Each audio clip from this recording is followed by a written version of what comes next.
지난번 그 아산 세미나에서 다룬 그 예배로의 부름, 예배로의 초대, 그렇게도 말씀드릴 수 있겠죠.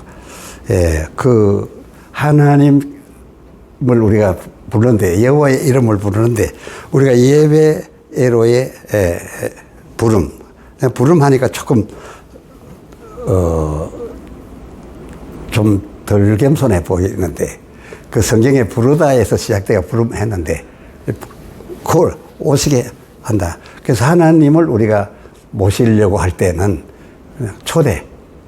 초대라는 단어가 더 낫겠나 싶고, 또 하나님께서 우리 성도들을 부르시거나, 또 목사의 입장에서 그 성도들을 이 예배, 하나님께 예배 드리니 이 예배를 드리기 위해서 오세요라고 할 때는 초청, 예배로의 부름 중에서도 초청, 그게 초청은 와서 좀 축하해 줘라, 박수 쳐달라,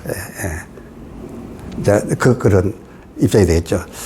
그 부분에 대해서 조금 제가 설명을 드리고 강의를 할까 합니다. 이 부름의 대상에는 지금 말씀드린 것 같이 두 부류가 있는데, 첫째는 여호와 하나님께서 우리를 부르시는 부르심, 우리를 부르시는 부르심은 그러니까 여호와 하나님께서 우리를 부르신다라고 할 때 막 초청, 우리를 오라 초청하는 것은 절기 때입니다. 절기. 출애굽기 34장 24절 그리고 23장 17절 자격 갖춘 자, 할례 받은 자를 부르시는데, 너희 모든 남자는 매년 3번씩 주 여호와께 보일지니라. 나와라. 와서 나한테 얼굴 보여라. 그 뜻입니다. 내게 예배 올려라. 내게 예배 올리기 위해서 예배를 보여라. 순서를 보여라. 보일지니라. 그러니까 그 매년 3차가 14절에 출애굽기 23장 14절 보면 그 매년 3차는 6월절 15절, 그 6월절, 그 다음에 16절 맥추절, 그리고 또 16절 하반절에 수장절. 이거 절기로 삼아서, 이 절기마다 의미가 있으니까 이 절기 때에는 내가 초청하는 사람들이 반드시 나오라. 근데 1년에 3번입니다. 그건 하나님이 우리를 부르시는 경우입니다. 그 다음에 우리가 주일 예배를 드리고 있는 것은 주로 이제 그 안식일, 여호와의 안식일인즉. 근데 사실 성경에 보면 우리가 그 주일은 안식 후 첫날 예수님이 부활하신 날이라고 해서 예수님 부활을 대단히 여겨가지고서 안식일이고 뭐고 다 그냥 주일이라고 하면서, 그 주일은 예수님이 부활하신 날을 의미한다라는 의미를 심어주면서 예배를 드리게 되니까, 그런 예배를 받으시는 예수님이 그래 내 부활을 그렇게 예배하고 기뻐해주고 환영해주니까 참 좋기는 좋다라고 하겠지만, 이것이 기독교인의 예배 제일 중심이 되어서 되겠냐. 예배는 하늘에 계신 내 아버지가 받으셔야 되는데, 그리고 부활이 뭐냐, 하나님께서 나를 보내셔서 죽게 하시고 살게 하는 것도 전부 하나님이 다 하신 건데, 그 프로그램을 하나님이 만드시고 하나님이 다 이루어 주셨고 나는 다 이루어 드린 것, 순종한 것 뿐인데 주인공에게 영광을 돌려드려야지. 나의 부활이 정점에 있는 예배가 돼서는 되겠냐. 예수님도 그러지 않겠습니까? 거기 예수님도 그러죠. 나를 믿는 거 좋다. 그러나 하나님을 믿으니 나를 믿으라. 그렇습니다. 그래서 안식일 여세 동안 열심히 일하고 하루 쉬는 대부분의 날, 그날을 우리가 요즘 일요일이니까 일요일 날 이제 주일해서 예배를 드리게 되는데, 예수님의 부활하신 것도 중요하지만은 원래 하나님께서 예수님 부활한 날 맞춰서 예배드려라. 예수님 죽으신 날 맞춰서 예배드려 하는 건 절기에 들어있다. 절기에. 예. 예수님 죽으시고 하는 것은 다 사순절, 뭐 고난주간 이렇게 해서 그거는 절기에 정확하게 전부 나와서 잊지 말고 그 반드시 있었던 일이니까 하라는 것이고, 그 다음에 안식일에 대해서는 하나님이 내게 보이라 한 것이 아니라 온 백성이 안식일을 지키는 겁니다. 예. 그 안식일을 지켜서 예배를 드리니까 저는 이 주일 예배가 여호와의 안식일인 즉 이 주일에 예배를 드립니다 라고 의미 부여가 되어지는 것이 더 맞다고 생각합니다. 예.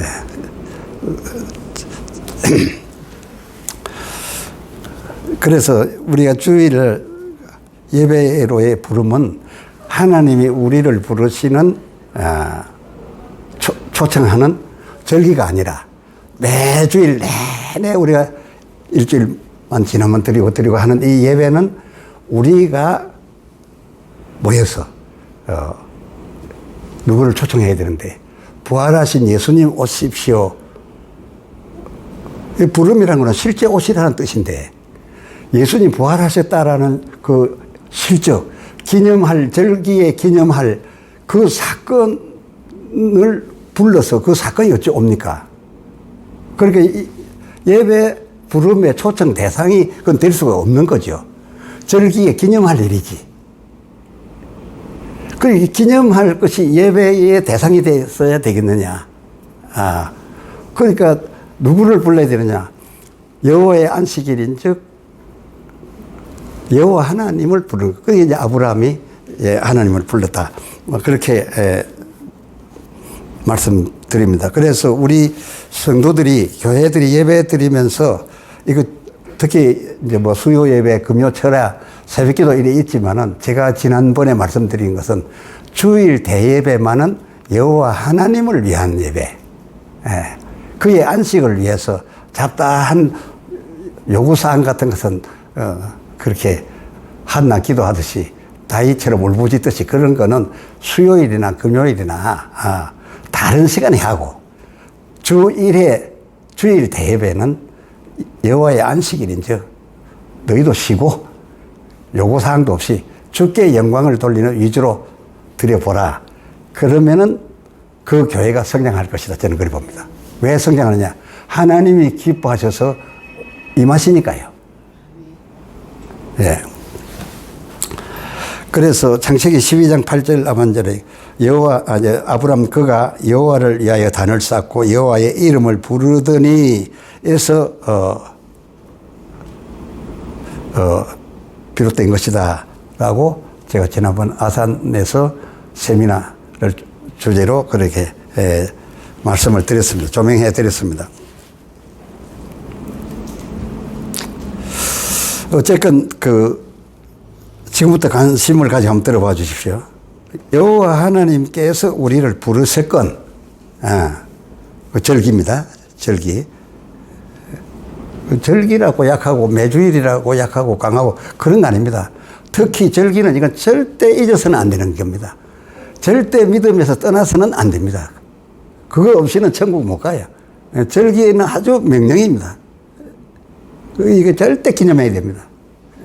해야 되는데 우리가 매주일 예배를 드리게 되는데 여호와 하나님께서 우리를 부르셨건 우리가 하나님 여호와를 오시라고 초대 부름을 가졌건 간에 어떤 경우든 간에 그 주일에 예배를 시작하여 땡땡땡 종을 쳐야 되는 담임 목사님께서는 그 종치는 시점을 언제로 봐야 되느냐. 우리가 불러서 오시라고 초대를 했던 오시라고 했던 하나님이 그의 성령으로 임한 것을 확신할 때 임하였구나가 감지될 때 지금부터 오신 주께 임하신 주께 하나님 나라가 임하셨으니 그에게 영광을 돌리는 순서를 진행하겠습니다. 이렇게 시작이 돼야 되지. 무조건 주일날 11시 예배하면 11시 시간 됐다고 땡땡땡땡 치고 아무 부름 순서도 없이 불렀는데 영이 임하셨는지 안 임하셨는지 확인한다는 그 매우 중요한 예배 받으실 대상을 불렀다는 것은 뭡니까? 이 성전에 오시옵소서 아닙니까? 이 성전에 오신 것을 본인이 느낄 수 있어야 되는데 본인 영적 상태가 와서 옆에서 어깨를 두들겨도 모르는 그런 사람 같으면 이 예배 인도 종을 쳐서는 안 되죠. 상식적으로 안 맞죠. 네. 그래서 확실히 거기 임하셨고 이제 들어와 계신다라는 확신이 되어질 때부터 이제 지금부터 임하신 주께.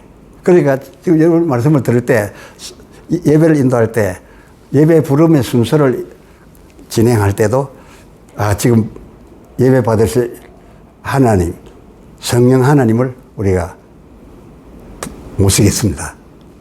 초청하겠습니다. 경건한 마음으로 임하시도록 열린 하늘문을 통하여 이렇게 임하시도록 우리가 부름의 순서를 갖겠습니다. 이래서 이제 여호와 하나님을 예배 대상으로 삼을 것이냐, 성자 예수님을 예배의 대상으로 삼을 것인가, 성령 보혜사 권능의 성령을 예배의 대상으로 삼을 것이냐, 그건 정해져 있어요. 성령 받으려면 성령 집회에 써붙여 놓고 성령 오시옵소서, 성령이 오셨네, 성령이 박수 치면서 다 이래 모시는 또 컬러가 달라요.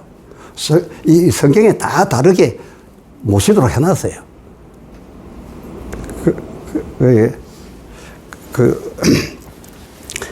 주로 주일 대예배를 두고 주일 대예배는 여호와 하나님 그의 안식을 위하여, 그러니까 여호와의 안식일인즉 너희가 와서 순서를 진행하는 거라니까 그 예배를 드리면서 무슨 요구사항 같은 거 하나님 신경 쓰실 일은 접어두고 안 하는 거, 그것이 오신 하나님을 기쁘시게 해드리는 거죠. 하나님을 모셨는데 하나님이 임하셨다는 것을 확인하고 예배를 시작했는데 예배 순서 진행하면서 아무개 장로님 나오셔서 우리를 대표해서 기도 인도해 주시겠습니다. 말마다 극존칭을 써. 하나님 모셔놓고 그 예배 순서의 오다를 주고 오다를 받아서 오는 분들은 전부 낮고 천한 백성으로서 하대는 아니지만 존대를 하나님에게 말고는 존대말 쓰면 좀 이상하잖아요. 순서를 진행하는 사람들에게 님자 붙이는 거 이상하잖아요. 하나님이 더 보이는 것이 아니라 그 권사님이나 그 장로님이 더 의식되는 건 아니냐. 누구 개인이 높아져서는 안 되는 날이에요. 그 예배 시간에는. 그또 헌금도 또 이제 헌금을 하는데 아무개 집사님, 아무개 선생님, 아무개 부목사님, 또 헌금 좀 많이 들으면 자꾸 또 특별 헌금이라고 막 손이 떨려가면서 하면서 주로 어떻게 기도합니까? 이와 같이 하여사오니 하나님께서 많은 복을 내려주시옵시고 이 집의 문제를 해결하여 주시옵시고 그건 안식일에 여호와의 안식일인즉 여호와의 시도록 여호와께서 완전히 편하시도록 아브라함처럼 큰 해난이 있어도 구하질 않아요. 그날은 여호와 오셨을 때는 다른 거 구하질 않아요. 기쁘게 모셔드려 가지고서 막 음식 빨리 해드리고 잠깐이라도 들어오시옵소서. 발을 닦으시고 그날에 씻어서 제가 고운 가루와 좋은 고기를 짜고 음식을 가져오겠는데 그렇게 잡수시고 유쾌히 하시고 가시옵소서요. 이 아브라함의 자세가 내 집에 오셨기는 하온데 뜻밖입니다. 어떻게 이렇게 준비도 안 된 집에 하나님이 계실 수가 있겠나이까. 오셨으니까 간단히 제가 좀 해드리는 거 잡수시고 기분 좀 좋으셔서 가셨으면 좋겠습니다 해가지고서 지나가시옵소서. 그런 자세가 돼야 되지. 예를 들어서 하나님 이 성전 안에 들어와 계시는데 성도들이 하나님 들어오신 것을 알면은 목사님 뭐합니까? 저 문 닫으세요. 하나님 못 나가시게. 이 뜻 아닙니까? 하나님 한번 오셨다면 붙들고 뭐를 내가 챙겨도 챙기고 뭐 성령을 받든지 권능을 받든지 뭐 문제 하나 해결을 받으려고 법석을 뜨는 구조가 오늘날 예배를 그렇게 가르쳐 왔고 그렇게 드려왔기 때문에 하나 주께서 문 밖에 서서 못 들어오셔야 돼. 예. 그러니까 지금 이 얘기를 듣고 여러분이 조용스럽게 너무나 획기적으로 확 뒤집거나 바꾸거나 해서 이러기는 힘들지만은 이 의미를 알고 주 여호와께서 들어와서 계신다 이렇게 그걸 믿으시고 그리고 들어오신 것을 적어도 확신할 수 있을 정도로 주의 종은 영감이 있어야 돼요. 그 들어오셨는데 함부로 할 수 있어요. 그리고 어느 장로 어느 권사 헌금 많이 한다고 그 사람 높여줄 그리 존댓말 안 쓰잖아요. 높은 분 한 분을 위해서 다 하지. 예. 그 이제 이 성가대가 찬양을 합니다. 성가대도 찬양하는데 성도들 보고 다 해. 그래서 성도들이 잘했다 싶으면 박수 쳐. 예. 그런데 그 사이에 하는 자가 지금 우리 영광 받으실 주님이 임재해 계시니 하나님께 우리 부족한 모습들이지만은 준비한 찬송을 드리겠습니다. 우리 뭐 대교회처럼은 이렇게 멋지게 못 해드리지만 우리 형편상 그래도 열심히 준비했습니다. 하나님 한번 들어와 주시고 어린아이 부르는 재롱같이라도 기뻐해 주시면 좋겠나이다. 그리고 시작하십시오. 이래서 찬양을 올리는 사람 자체가 무리 앞에 대중 앞에 자기가 무대한다고 안 느끼고 하나님 앞에 드리는 찬송으로 여기고 드릴 것이다. 그리고 드리고 난 다음에 목사님이 딱 서가지고 감사합니다. 수고했습니다. 이렇게 해버리면 목사님 보고 한 것처럼 또 될 수 있어요. 이 성도들이 왜냐면 그 성도들 전체의 마음이 열린 대로 깨닫는 대로 주의 영은 임하는 거 아닙니까? 예. 그러니까 수고한 대원들에 대해서 하나님의 영광을 위하여 어려운 시간 내서 그래도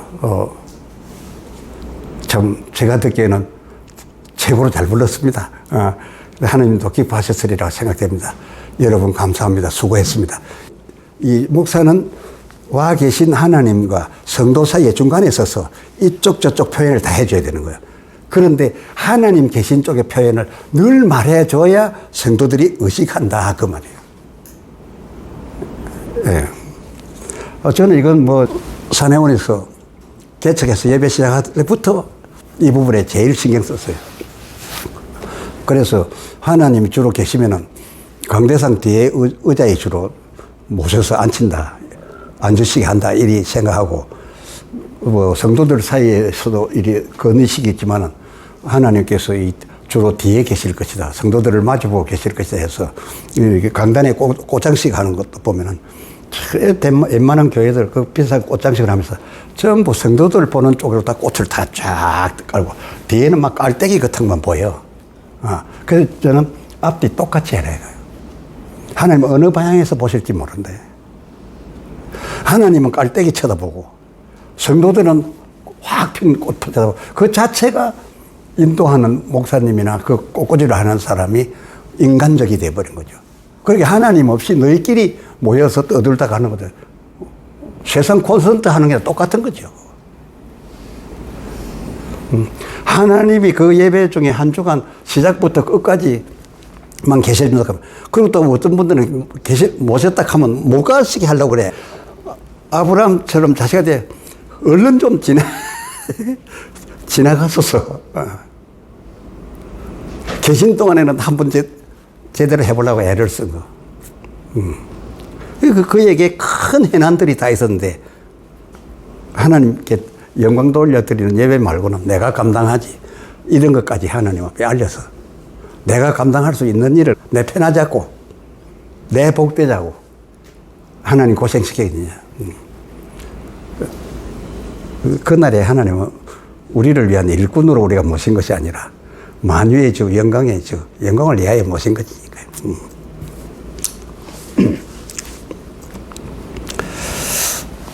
제가 여러분 중에 한 목사님이 얘기해줘서 들었는데, 지난번 충청도에서 세미나를 하고 이 예배의 부름에 대해서 말씀을 듣고 그 교회 목사님이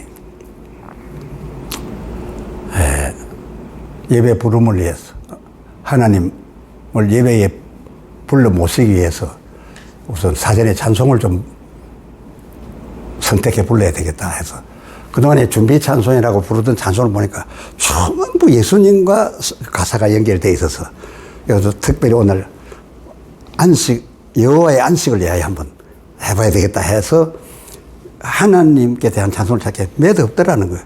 그래도 노력을 해서 찾아가지고 그 찬송을 이렇게 몇 장을 부른 거죠. 그게 사실 부름 찬송, 부름 순서입니다. 그 부름의 순서를 제가 경험한 데는 보혜사 성령을 받으려면은 인원이 100명 넘게 모이고 한 곳에 모여서 집에도 돌아가지 말고 적어도 한 10일 정도 갖고 온 것을 서로 먹을 걸 나눠 먹으면서 10일 정도 한 주제만 약속하신 성령, 그 설교도 성령, 감정도 성령, 오직 성령, 성령 오시옵소서 해가지고 오는데 제일 맥시멈 많이 걸린 것이 성경에 기록되어 있는데 열흘 만에 옵니다. 지금도 그 방식대로 하면 그 보혜사 성령, 특히 주의 종들, 신학을 졸업하고 자격증을 얻어가지고 나가는 사람들에게 예수님 같으면은 지금 이대로 목사되어 가지고 가지 마라. 예루살렘에서 떠나지 마라. 아버지의 약속하신 거, 내게 들은 바 아버지의 약속하신 성령을 기다려라. 그래서 어떻게 하면 받을 수 있다고 해줬기 때문에 마가다락방에 와서 그렇게 모여서, 그것도 또 뭐 힘드니까 한 500명 모였다가 사정 따라서 나가고 끝까지 버틴 사람 120명이 받았습니다. 그러게 그 가르쳐 주신 대로 그 방법대로 하면 되는데 제가 보통 볼 때 그 정도 하게 되면 요즘 성령 임하시는 것도 한 3일 만에도 임할 수 있어요. 한 7일 만에도 임할 수 있어요. 그래서 성령 같은 경우는 그런데 주일날 여호와 하나님, 하나님의 성령, 여호와의 이름으로 오신 그 성령 하나님, 그 성령 하나님을 그 성전에까지 모시는 데는 찬송이나 멘트, 그리고 그 사람의 그 인도자의 자세가 성도들과 함께, 그 성도들이 100명이 되든지 500명이든지 1000명이든지 30명이 되든지 한 마음으로 기도해야 된다. 성령을 구하든지 여호와 하나님을 구하든지 성자 예수님을 구하든지 한 마음으로 해야 돼요. 그게 그 예배에 참석하는 사람들이 마음을 같이 오늘 하나님 안식을 위하여 오시옵소서. 우리가 안식을 드릴 준비를 하고 있습니다. 그리고 우리의 하나님 영광 안식을 위한 예배를 받으시옵소서. 이게 한 마음이 되면 5분 이내로 바로 들어오십니다. 저 경험입니다. 그렇습니다. 그러니까 하나님 오래 걸리지 않습니다. 산해원 교회 여러분이 경험이 다 있을 겁니다. 수원지 봉암동 625 번지 수원지 골짜기에 그 창고를, 보세 창고를 사가지고 대강 페인트 칠만 하고 덧칠만, 너무 막 색이 많이 퇴색되어 있기 때문에 덧칠만 하고, 그러면 성도들이 많이 모여가지고 200명, 300명 막 이렇게 모여가지고 성령 충만한 집회를 그렇게 이제 하게 됐는데, 그 계곡에 그 바위 틈에 구멍만 있으면 전부 촛불 켜놓고 무속인들이 칸칸이 들어있고, 그리고 거기에 또 뭐 저 안에서 그 대지를 밀도사를 해가지고 저 옆에 흐르는 거 또 또랑으로 핏물이 쭉 내려가고, 겨울 되면 또 얼마나 거기가 추운지, 그 동네가. 그런 이제 그 곳이었는데 성도들이 많이 여러분들이 그때 예배 주축이었어요. 그래 이제 그래 예배를 뜨겁게 드리고 있는데 크리스마스 전날 12월 24일 밤에 그냥 교회에서 불이 나버렸다. 교회 불이 나는데 저 옆에 관리 사무실 창고 사무실에서 제가 사택을 삼고 자고 있다가 탁 나가 보니까 내가 여태까지 여러분에게 여러 차례 얘기를 했지만은 그게 풀리지 않았었어요.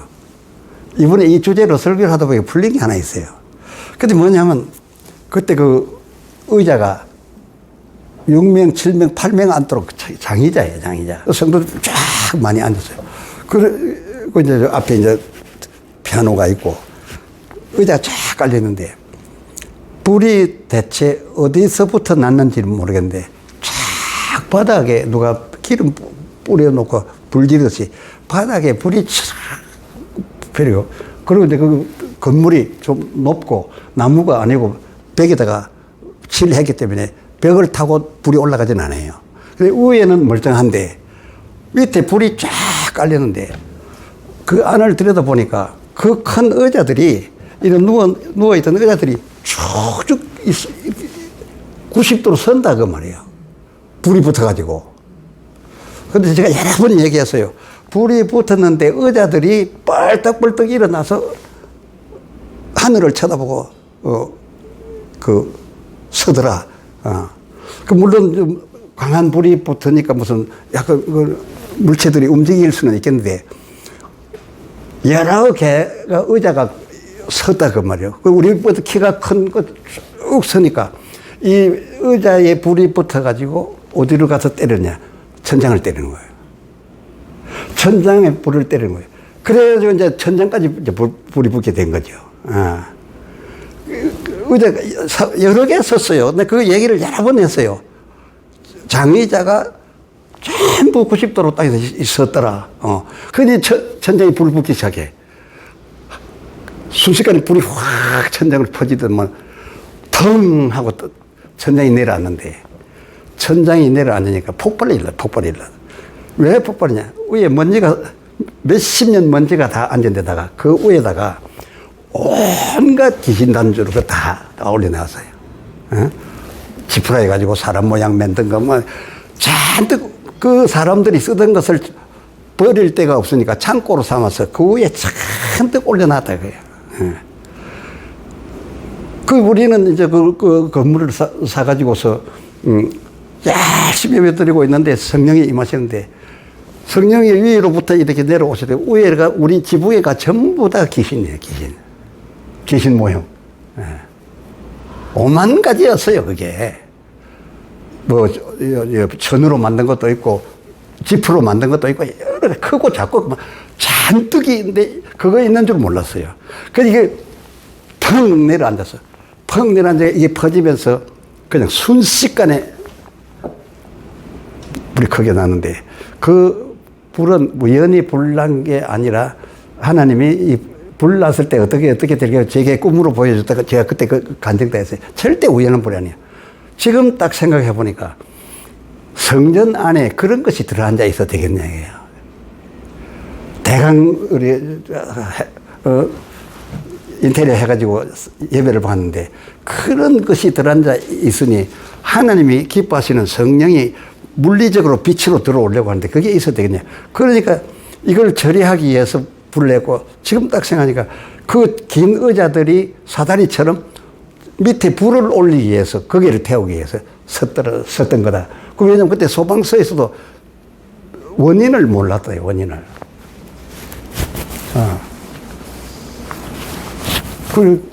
그래가지고 다 타고 나니까 그 당시 저희 성령 충만하다고 안 좋은 눈으로 곱지 않은 눈으로 보던 목사님들이 노예 목사님들이 그래도 불난 데 붙지 않아 보겠습니다. 와가지고 전부 다 탄 대로 잿더미 위로 걸으면서 하는 얘기 내가 조금 멀리서 들으니까 그분들끼리 하는 말이 성령의 불이 세긴 세네. 태워도 확실히 태웠네. 그래서 그때 그 말이 난 참 가슴 아팠는데 요즘 보니까 그 말이 정답이라요.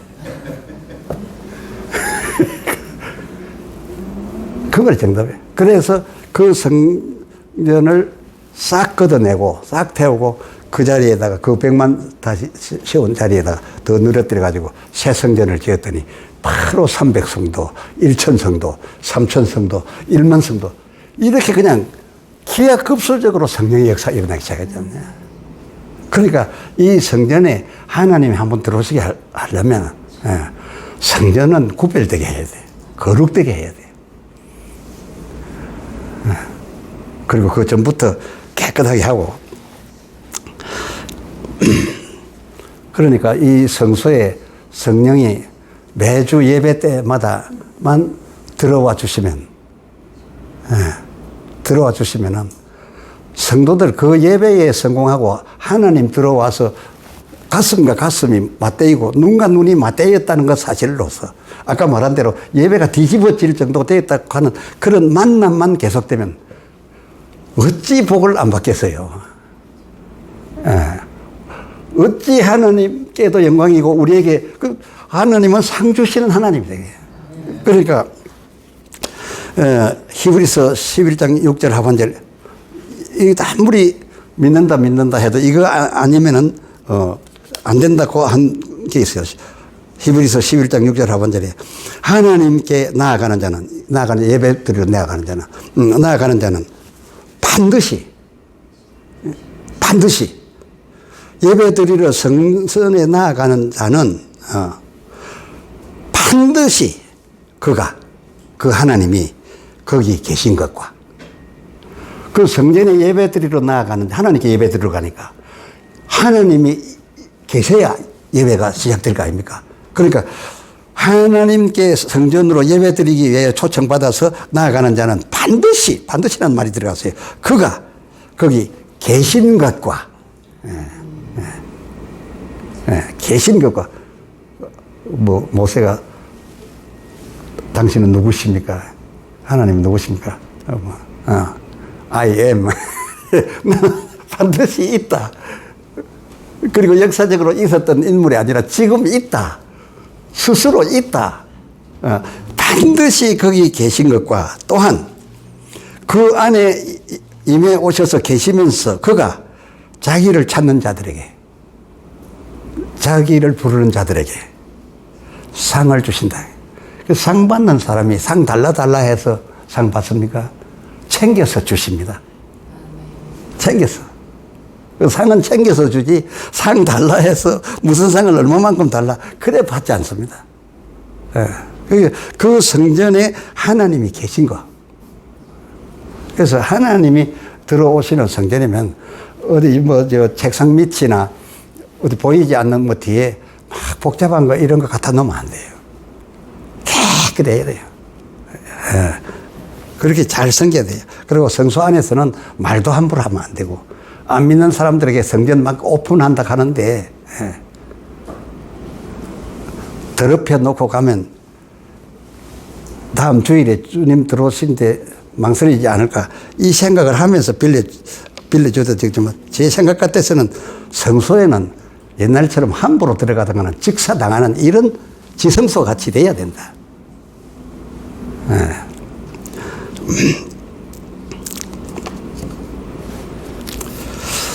지난번에도 말씀드렸습니다만 요한복음 14장 26절에 성령이